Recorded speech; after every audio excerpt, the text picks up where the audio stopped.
Laing 2 anyos nga bata ang nakonfirmar nga natakbuyan sa COVID-19 sa Mandaue City. Napuna na sa laing duha ka kaso ang natala sa syudad. Ang report ni Nico Sereno.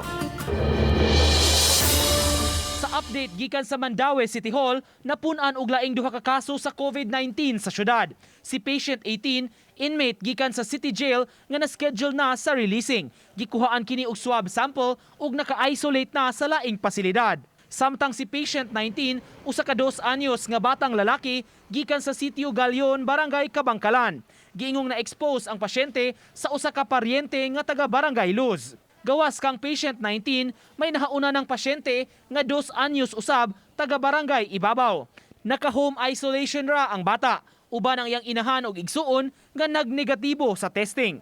Matud sa kapitan, wala ray gipamati ang pasyente. Wala man po siya hilanat, no? Unya, ang advice man gud sa DOH nga mas safety ang bata diha kay naaman sila magpuyo sa 3rd floor.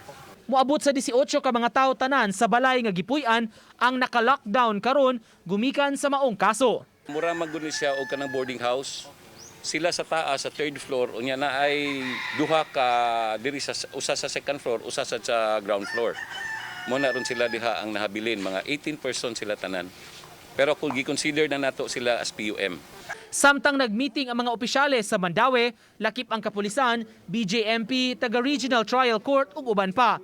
Nahisgutan ang mga protocol nga ipatuman sa bilangguan, labi na sa releasing sa mga PDL o persons deprived of liberty.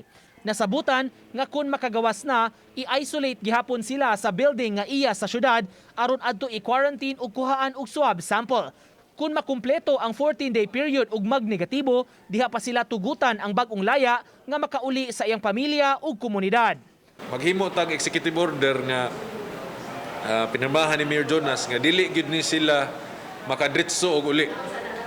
They are not already detained, however they have still to undergo the 14-day mandatory quarantine period. Uban ni June Sulon, Nico Sereno, Balitang Bisdak.